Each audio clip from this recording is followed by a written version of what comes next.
comenzar, antes de comenzar, quisiera de una manera formal, quisiera compartir con ustedes un tema. Daniel, por favor, dame la oportunidad de poder compartir la pantalla, de tratar un tema que aunque en un pasado lo habíamos tratado, yo creo que como estamos a principio de año, pues qué mejor tiempo para nosotros de poder hablar acerca de él. El tema tiene el título, Una iglesia a la manera de Dios. Una iglesia a la manera de Dios, basado en Efesios capítulo 4. Ese será el texto que vamos a utilizar en esta mañana, en el cual quisiéramos que el Señor nos ayude a entender cuál es su santa y bendita voluntad. Efesios capítulo 4, estaremos viendo algunos versículos, específicamente el versículo 1, versículo 2 y quizás podamos ver el 3. Dice la palabra del Señor allí: yo pues, preso en el Señor, os ruego que andéis como es digno de la vocación con que fuisteis llamados, con toda humildad y mansedumbre, soportando con paciencia los unos a los otros en amor, solícitos en guardar la unidad del Espíritu en el vínculo de la paz. Cuando vemos este tema, iglesia a la manera de Dios, podemos hacer un poco de historia y recordar algunos aspectos relacionados con la iglesia en los siglos recientes. Por ejemplo, en los siglos XVIII, siglo XIX, fueron siglos de gran avivamiento en la iglesia en muchos países del mundo. Naciones como Estados Unidos, Canadá, Australia, Inglaterra, fueron ampliamente bendecidas por el predominio del Evangelio. Que a pesar de que se cometieron algunos errores de parte de los creyentes, como por ejemplo el apoyo a la esclavitud, el racismo y todo lo demás, la iglesia tuvo una gran incidencia en toda la sociedad, a tal punto de que en esos países creció económicamente, creció la agricultura, creció la ciencia. Pero no se está viendo. No. Prácticamente en todos los Como aspectos, demasiado para que te lo ponga. estas naciones fueron ampliamente bendecidas por el desarrollo y avivamiento de la iglesia. Sin embargo, cuando lo comparamos con la situación actual, varias de estas naciones que antes eran naciones que ponían en primer lugar la palabra de Dios, ya la situación no es la misma. Son naciones que van rumbo al abismo. También hoy en día vemos en América Latina que predomina en cuanto al número, hay muchas naciones que han crecido en cuanto al número de creyentes. Por ejemplo, nos llama mucho la atención varios países centroamericanos, donde las iglesias son enormes, miles de personas pueden congregarse al mismo tiempo en un mismo templo. Sin embargo, aún a pesar de que en esos lugares el evangelio ha crecido, la incidencia de la iglesia en la sociedad es totalmente nula. Y se puede decir que en varios lugares de América Latina donde han habido presidentes cuyo origen ha sido una iglesia cristiana, han sido periodos de muchos fracasos en todo el sentido de la palabra. ¿Y qué es lo que ha pasado? ¿Por qué esto? ¿Por qué llamamos esto en esta parte del año? ¿Cuál es el impacto de la iglesia en la sociedad de hoy? Bueno, la iglesia del siglo XXI actúa a la manera del hombre está centralizado en el yo, en el ego. Ustedes notan a su derecha de que hay dos piezas de ajedrez. Una es un peón. El peón es la pieza de menor valor dentro del ajedrez, pero el peón, de acuerdo a este gráfico, se crea rey. La pieza de mayor valor que tiene el juego de ajedrez. Bueno, de esa misma manera se actúa en muchos lugares, en la iglesia, y por esa razón no tiene tanta incidencia en la sociedad. ¿Qué ha pasado también en el tiempo actual? ¿Qué es lo que Dios quiere? ¿Qué es lo que Dios quiere que nosotros como iglesia, como integrante de la iglesia del Señor? Bueno, el Señor quiere que la iglesia de hoy actúe a la manera de Dios, en un mundo corrompido. Dios quiere que nosotros como iglesia, nuestras acciones deben estar centralizadas en Él, focalizadas en Él. Ese es el deseo de Dios. Ahora, nótense que en los tiempos de la iglesia de Éfeso, era la misma situación que nosotros estamos viendo de hoy. Bueno, Pablo tuvo que vivir en una época de mucha idolatría, en una época de mucha corrupción, en una época difícil. Así se caracterizaba la iglesia de Éfeso en aquel entonces.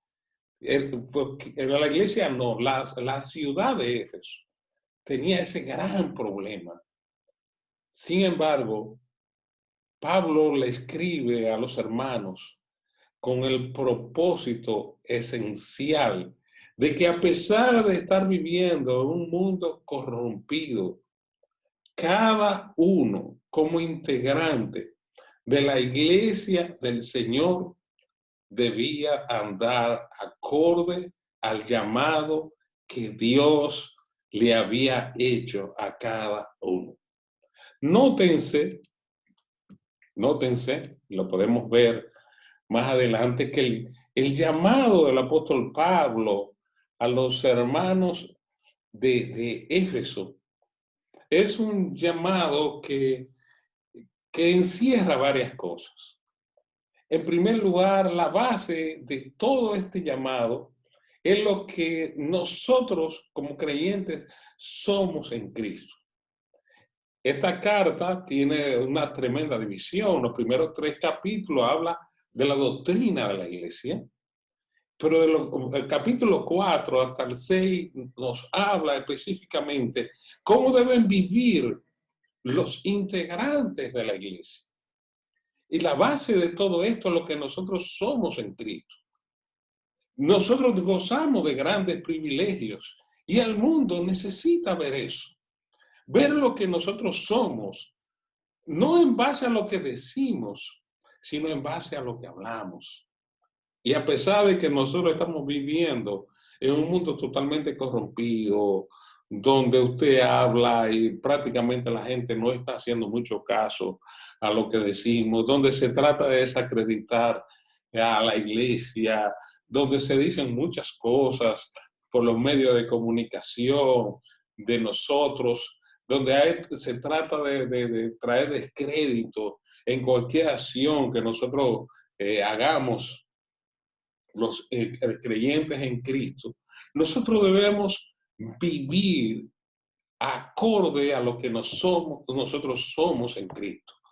¿Cuáles son las cosas que han ocurrido en nuestras vidas, las cuales nos deben a nosotros servir como el aliciente, la motivación para nosotros vivir acorde al llamado que Dios nos ha hecho? Primero, nosotros hemos sido elegidos en Cristo. Segundo, hemos recibido el Espíritu Santo. Tercero, somos hijos de Dios. Cuarto, hemos sido reconciliados y unidos al cuerpo de Cristo, que es su iglesia. El Señor nos salvó. El Señor nos ha otorgado su Santo Espíritu. El Señor nos ha declarado sus hijos y el Señor nos ha bautizado dentro del cuerpo de Cristo. Hermanos, si realmente nosotros somos de Él, entonces debemos actuar en base a la posición que hemos adquirido. Si no somos de Él, entonces nuestras actuaciones se van a caracterizar por responder en base al viejo hombre que caracterizaba la vida de cada uno de nosotros. Ahora, viendo todo este preámbulo que hemos hecho, ¿cómo nos ayuda como iglesia la práctica de lo que somos? ¿Cómo podemos nosotros ser una iglesia a la manera de Dios? Y uno diría, iglesia, y una iglesia tiene que ser a la manera de Dios. Pero lamentablemente hoy en día nosotros observamos de que en muchos lugares se le llama iglesia, pero actúa en base a lo que el hombre dicte y no necesariamente a lo que va en base a lo que el Señor nos ha dicho a través de su santa y bendita palabra. ¿Cuándo nosotros podemos actuar de esa forma? Cuando como miembro de la iglesia local estamos identificados en lo que somos y debemos de hacer. Mire lo que dice el verso 1 de este capítulo 4 que nosotros ya acabamos de leer. Pablo dice, yo pues, preso en el Señor, os ruego que andéis como es digno de la vocación con que fuisteis llamados. Lo primero que tenemos que señalar es que Pablo está preso, está en un lugar incómodo, en un lugar difícil. El preso es un preso en cualquier época. Y aunque hemos visto en ocasiones en nuestro país, especialmente, de que a algunos presos se les construyen celdas especiales, donde esas celdas están equipadas de muchas cosas, artefactos electrónicos, hasta jacuzzi, hasta piscina en algunos casos en particular. El que está preso, está preso. En estos días que hemos estado aquí en el hogar y que podemos movernos libremente dentro de él, uno quisiera salir y uno quisiera estar en la calle porque el ser humano no ha sido creado para estar preso. Bueno, pero Pablo, el apóstol Pablo, por causa del Señor, por causa de la obra, bueno, pues estaba preso.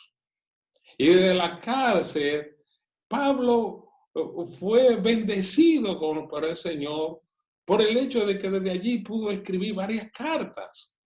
Entre ellas está esta dirigida a la iglesia de Éfeso, está la que se le dirigió a los hermanos de Colosa, también está la que le escribió a Filemón. Son cartas que fueron escritas de aquel lugar difícil. Hermanos, aprovechamos el momento para pensar en la situación en la cual podemos estar en este instante. Ahora mismo estamos afectados por la pandemia, la cual lamentablemente a lo largo del mundo vemos como a diario mueren muchísimas personas. En Estados Unidos son día tras día mueren miles de personas, especialmente en ese lugar que es el que mayor cantidad de muertos ha aportado dentro de este periodo tan difícil. Pero también aquí en el país han muerto muchas personas, se han enfermado mucha gente, otros han visto su economía lacerada, otros se han quedado sin trabajo, otros están en otro tipo de dificultad. Y eso afecta también a nosotros los que somos creyentes.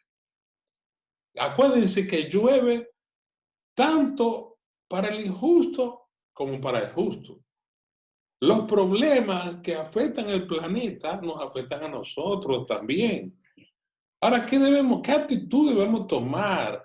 ¿Cómo nosotros, como integrantes de la Iglesia del Señor, como hijos de Él, que hemos sido reconciliados, que gozamos de tantos privilegios debemos de actuar igual que el mundo? ¿O nosotros debemos aprovechar la circunstancia difícil que estamos viviendo para nosotros dejarlo todo dentro de la obra del Señor? Pablo así lo hizo y por eso estaba preso. Estaba sufriendo dificultades mayores como las que no quisiéramos pasar ninguno, pero desde allí aprovechó para que inspirado por el Espíritu Santo, escribir esta carta de motivación y también de enseñanza de todo el sentido particular a estos hermanos que estaban en diferentes circunstancias en la época que les tocó vivir.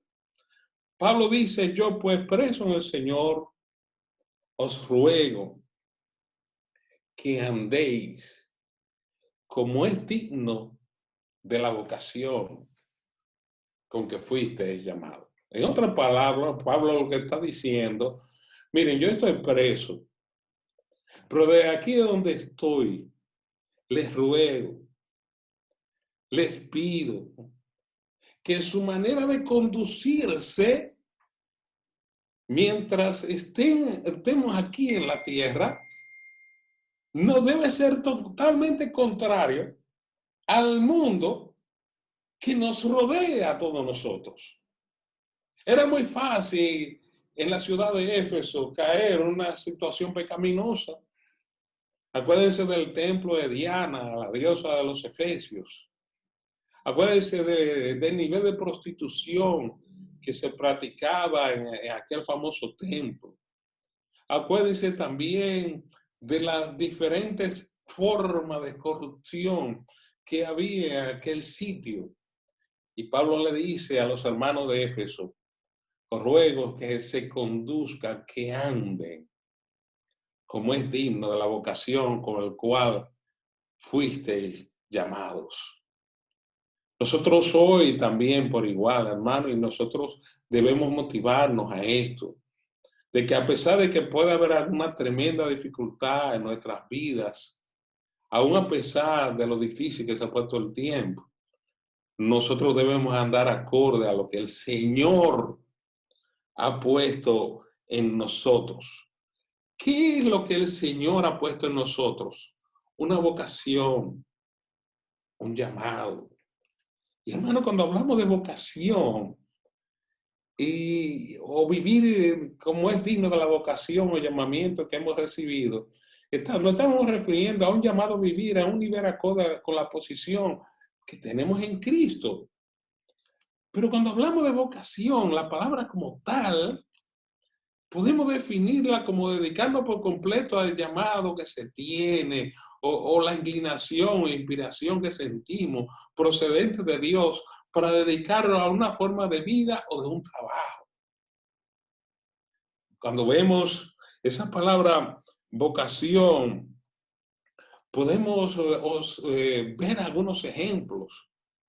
Aquellos hermanos, por ejemplo, que están en misiones en países desconocidos, donde no pueden hablar el mismo idioma, donde la religión que hay es absolutista, que es difícil practicar, qué sé yo, lo que es el cristianismo con toda la libertad que esto conlleva.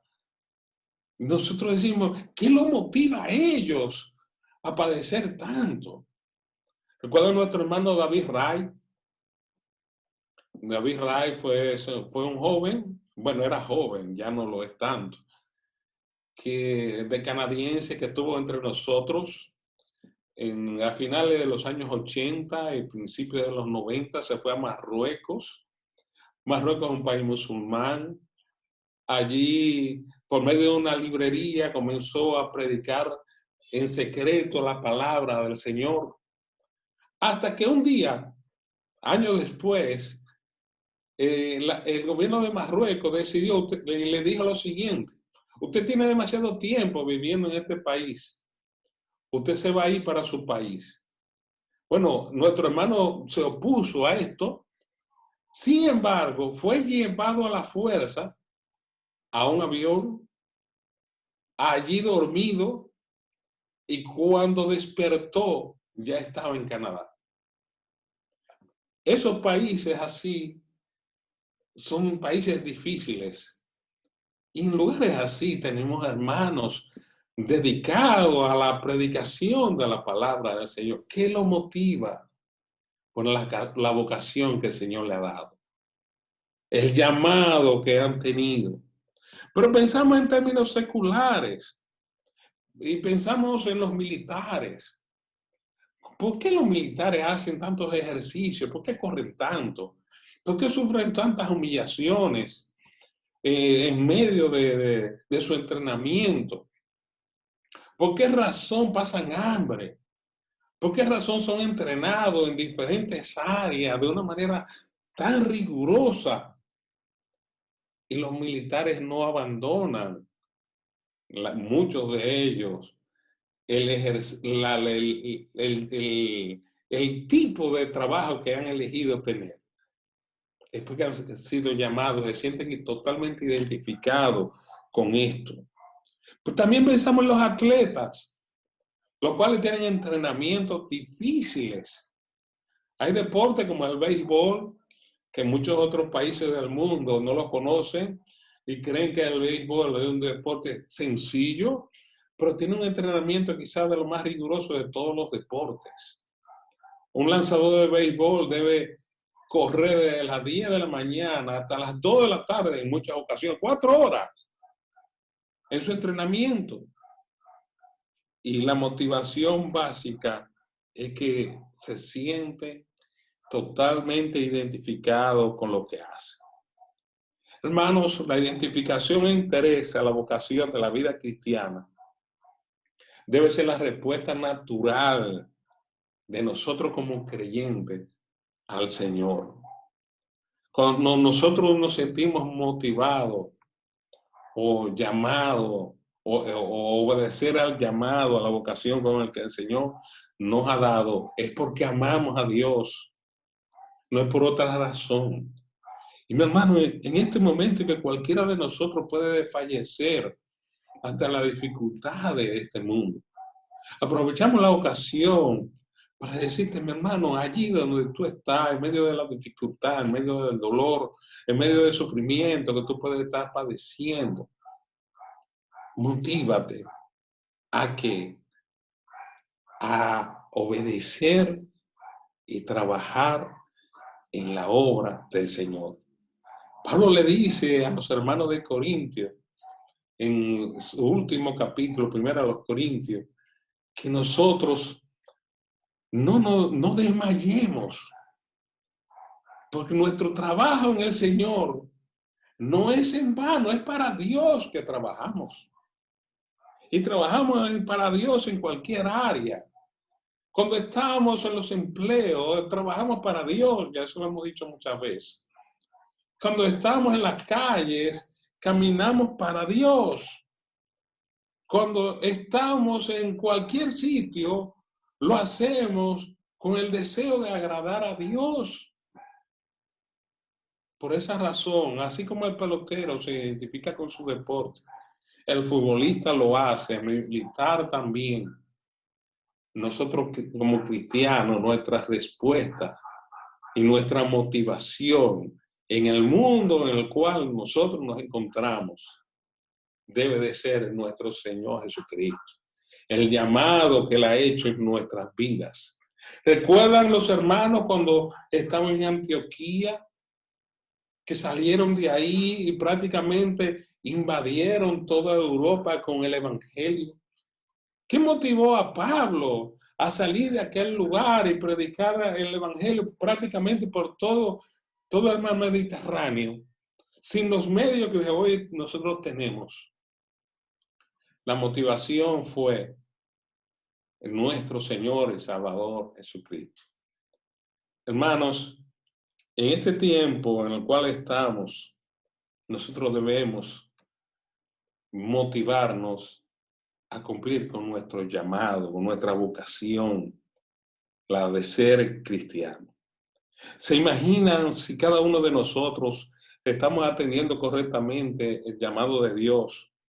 los resultados que para la iglesia esto traería. O lo contrario, las consecuencias para la iglesia de creyentes actuando indignamente la vocación en la cual hemos sido llamados. Una de las cosas que debe llamarnos a nosotros la atención son algunas religiones seculares. Uno de ellos son los musulmanes. ¿Sabían ustedes que ellos son el 5% de la población mundial ahora mismo? ¿Y saben cuál es la razón? La razón es que donde está un musulmán se sabe que hay un musulmán.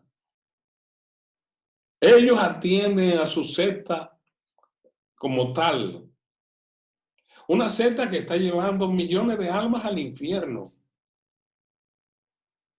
Pero ellos están motivados a la vocación o al llamado que un día ellos recibieron para estar en ese lugar. ¿Por qué crecen también? Porque en cada musulmán, en su familia, se encarga de enseñarle a sus hijos y a todo el que está ahí lo que es un musulmán. Aprovecho la ocasión para hacer el mismo llamado a todos los hermanos nuevos que hay en matrimonios. Acuérdense de sus familias. Acuérdense de enseñarle a vivir lo que es la vida cristiana. Los musulmanes incorporan a su vida la vocación que tienen. Nosotros los creyentes no tenemos una religión como ellos, sino una relación con Cristo, nuestro Señor, el dueño del universo. Por tanto, mi hermano, un segundo llamado en el día de hoy para andar digno con la vocación con la cual hemos sido llamados, está en nosotros comenzar a leer nuestra Biblia, a estudiarla, a escudriñarla y sobre todo a obedecerla. No hacemos nada con solamente leerla. Eso es bueno. Y podemos motivarnos, tenemos grupos para leer la Biblia durante todo el año, eso es bueno. Hay otros que tienen devocionales diarios que reciben y otros que lo hacen en nuestra misma congregación y deben continuar haciéndolo. Pero nada hacemos si recibimos todo ese contenido y al final de cuentas no practicamos lo que nosotros estamos recibiendo de parte del Señor. Hermanos, motivémonos a seguir hacia adelante. El mundo no nos ofrece nada bueno. Las cosas se van a poner peores que como están. No esperemos mejoría. Pero sí nosotros podemos esperar de que en cualquier momento, en un abrir y cerrar de ojos, a la final trompeta, como dice la palabra, los muertos en Cristo resucitarán primero y luego nosotros los que vivimos seremos arrebatados y estaremos en las nubes y allí estaremos, donde quiera que el Señor esté, estaremos todos nosotros. Eso debe motivarnos a nosotros a que mientras estemos aquí en la tierra, a vivir de acuerdo al llamado que el Señor nos ha dado. Nótense de que este llamado que Pablo habla aquí se lo dice a la iglesia, al conjunto de creyentes. Pero no es menos cierto, mis queridos hermanos, que las actuaciones individuales tienen repercusiones colectivas. Más adelante, Pablo llama a la iglesia como un cuerpo. De manera de que lo que un órgano haga o deje de hacer afecta al resto del cuerpo. De la misma manera, mis queridos hermanos, lo que nosotros hagamos dentro del cuerpo de Cristo, que es la iglesia, ya sea bueno o ya sea malo, traerá consecuencias o resultados en nuestra iglesia local. De manera que nuestra responsabilidad, tu responsabilidad, mi querido hermano, actuar en base al llamado que Dios nos ha dado. Los hermanos se fueron llamados por primera vez como cristianos en Antioquía, no por cualquier cosa. Era que ellos se parecían en todo al Señor. Es que ellos hacían un esfuerzo mancomunado ante Dios, primero de depositar sus cargas ante Él y de parecerse en todas sus actuaciones a nuestro Señor y Salvador Jesucristo. Si quieres, dentro de tus ejercicios de estudio de la palabra, lee los evangelios de una manera constante durante este año. Si es posible, proponte leerte una vez al mes los evangelios para que tú veas cómo el Señor tuvo su comportamiento aquí en la tierra, cómo fue su vida, cuáles actuaciones tuvo, qué cosas no hizo también, o cosas que realmente evitó. Señor no tuvo ninguna relación con el pecado. Toda su vida fue perfecta. Y así el Señor quiere también que nuestras vidas sean dependientes de una manera constante de Él. ¿Qué actuar dignamente en la vocación que hemos recibido cuando nosotros aplicamos correctamente la palabra de Dios en nuestra vida, que viene en relación con lo que acabamos nosotros de decir? Según de Timoteo capítulo 3, 16, 17 nos habla de que toda la escritura es inspirada por Dios y útil para enseñar, para corregir, para redarguir, para instruir en justicia, a fin de que el hombre de Dios sea perfecto, enteramente preparado para toda buena obra. Cuando un creyente anda dignamente delante de Dios, se ocupa en escuchar la voz de Dios. Y al escuchar la voz de Dios, su vida día tras día es transformada más y más a semejanza de nuestro Señor y Salvador Jesucristo. Pero más que todo, cuando nosotros obedecemos la palabra de Dios, nos parecemos más a Cristo. Se ve en nuestra vida la transformación que el Señor ha hecho en nosotros. Mis queridos hermanos, el mundo requiere y necesita ver de nosotros la poderosa actuación de una vida transformada, que es lo que hemos recibido del Señor. La Biblia nos dice que de manera que si alguno está en Cristo, nueva criatura es, las cosas viejas ya pasaron aquí, todas son hechas nuevas. Lo nuevo, el mundo necesita ver eso. La mayor predicación que podemos dar aquí en este mundo es la nueva vida en Cristo que hemos recibido. Andar dignamente implica eso, una nueva vida en Cristo, puesta en práctica. Y que la iglesia en su conjunto necesita reflejar al mundo en el cual nos desenvolvemos. ¿Qué es actuar dignamente a la vocación que hemos recibido? Verso 2. Cuando como miembro de la iglesia mostramos un carácter santo. No solamente formamos parte de la iglesia, porque el Señor nos ha introducido en ella, sino también nuestra responsabilidad ante Dios es tener un carácter santo en las actuaciones que tenemos. Mira lo que dice verso 2. Con toda humildad y mansedumbre, soportándoos con paciencia los unos a los otros en amor. Una responsabilidad nuestra como integrante de la iglesia del Señor es que debemos dar respuesta, tenemos que tener un comportamiento con todos nuestros hermanos. Ese comportamiento implica, número uno, lo que es la humildad, lo cual quiere decir una mente que no es activa, que no es soberbia, ni tampoco orgullosa. Nosotros debemos caracterizarnos por nuestra sencillez, por nosotros con humildad, no exaltarnos, no subirnos, no tener gloria para nosotros. ¿En qué se ocupa el mundo hoy en día? En exaltar el ego de la gente. Nosotros estamos para exaltar no a nosotros, sino exaltar a Dios en nuestras vidas. Para esto implica un buen entendimiento sobre quién es Dios y quiénes somos nosotros. Pensemos en términos finitos. Y claro, el Señor no es el sol, eso no es una estrella.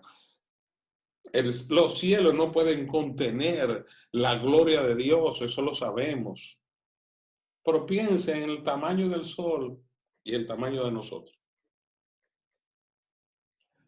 El sol es inmensamente grande. Nosotros somos seres totalmente limitados. Cuando comprendemos esto, nuestras limitaciones, nos ayuda entonces a actuar en base a la humildad que Dios quiere que nosotros practiquemos. Mira lo que dijo David. Entonces, busqué otra versión. En el Salmo 8, versículos 3 y 4. Hablando, David dice, cuando contemplo tus cielos, la inmensidad de los cielos, obra de tus dedos, los dedos de Dios, la luna y las estrellas que allí fijaste o formaste, me pregunto, ¿qué es el hombre pequeñito para que en él piense? ¿Qué es el ser humano para que lo tomes en cuenta? El universo es inmensamente grande, infinitamente, no podemos medirlo. Dios con un dedo puede contener todo el universo. Y como Dios, siendo quien es, se ha fijado en nosotros.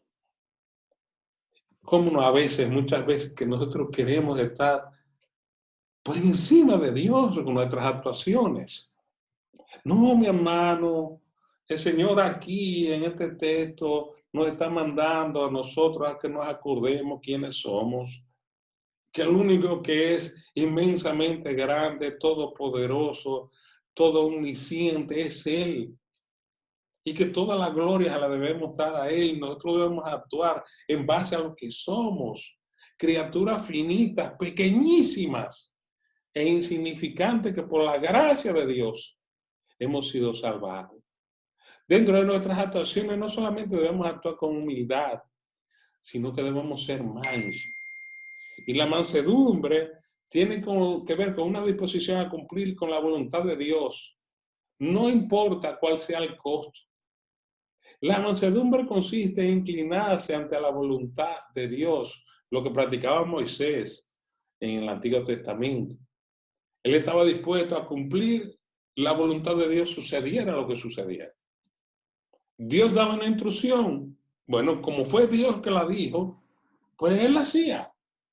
La mansedumbre tiene mucho que ver con esto, con nosotros acatar lo que Dios ha dispuesto para nuestras vidas. Cuando hablamos de paciencia, que también se menciona en el texto, es la capacidad para padecer o soportar algo sin alterarse. Cuando nosotros tenemos la capacidad de soportar situaciones difíciles sin alterarnos, muchas veces pedimos paciencia. Señor, dame paciencia. Y no se nos olvida que cuando pedimos paciencia, vienen las pruebas para nuestras vidas. Hermanos queridos, estos pensamientos que vemos aquí en estos textos nos deben a nosotros ayudar a reflexionar cómo actuar en un año como este, un año difícil. Ha entrado más difícil quizás que en los otros, pero ¿qué debemos hacer nosotros como integrantes de la iglesia del Señor? Primero, andemos como es digno de la vocación a la cual fuimos llamados. Somos hijos de Dios, somos cristianos, hemos conocido al Señor y en base a lo que Él nos ha otorgado, nosotros debemos entonces responder.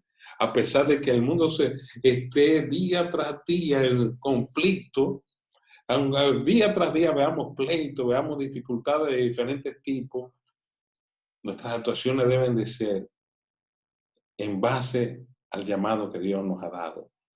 Segundo, nuestra relación entre nosotros, los que formamos parte de su iglesia, debe caracterizarse por actuar con humildad, con mansedumbre, soportándonos, tolerándonos los unos con los otros. Es que somos diferentes.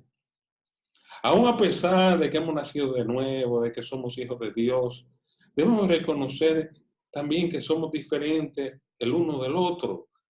Pero en la diversidad podemos ser tolerantes con nosotros mismos. No para la gloria nuestra, sino para la gloria de Dios. Mostremos un carácter santo en nuestras actuaciones. Cuando pequemos el uno contra el otro, ¿qué nos dice la palabra? Con respecto a perdonarnos, de que de la misma manera con la cual el Señor Jesucristo nos perdonó a nosotros, nosotros también debemos perdonar a nuestros hermanos. Eso prácticamente es una locura para la gente del mundo. El mundo dice de que si alguien te hace algo malo, tú debes vengarte. Tú debes responder y no puedes quedarte así. A veces tenemos nuestras actuaciones como gallo de pelea o gallinita clueca. Y el Señor nos dice a nosotros en su palabra, mire, eso no es así. Debemos ser tolerantes entre nosotros. Pasar por alto, inclusive defectos podemos tener. No para el bienestar nuestro solamente, sino para el bienestar de la obra de Dios. Y sobre todo para que el mundo vea la poderosa actuación de aquellos que han sido salvados, que han sido reconciliados con el Señor y que forman parte de su iglesia. Eso traerá unidad a nuestra iglesia y el mundo podrá ver lo que el Señor ha hecho en nuestras vidas. Hermano, que el Señor nos bendiga en esta mañana y nos ayude en medio de las dificultades que podamos tener a andar como el Señor ha querido. Este año, el de gran desafío es vivir nuestra vida cristiana, vivir para Dios, donde quiera que estemos, en el trabajo, en la calle, cuando estamos juntos como iglesia, cuando quizás no estamos en desacuerdo con alguien, no respondamos igual que lo hace el mundo. Respondamos como verdaderos hijos e hijas de Dios. Padre nuestro que está en los cielos, gracias te damos. Gracias por esta mañana donde tú, Señor, nos insta, nos exhorta a vivir la vida conforme, Señor, a la vocación que tú has depositado en la vida de cada uno de nosotros. Ayúdanos a actuar con humildad. Ayúdanos a actuar con paciencia. Ayúdanos a ser tolerantes los unos con los otros. Ayúdanos a perdonarnos nuestros pecados. Ayúdanos, Señor, a que el mundo entienda de una vez y por todas que somos diferentes, porque hemos sido transformados por tu persona. Gracias, Señor, por este tiempo y en lo que resta del día nos ponemos a tu disposición para que tú hagas tu voluntad en nuestras vidas. Gracias, Señor, en el nombre de Cristo. Amén. Hermano, que el Señor les bendiga a todos.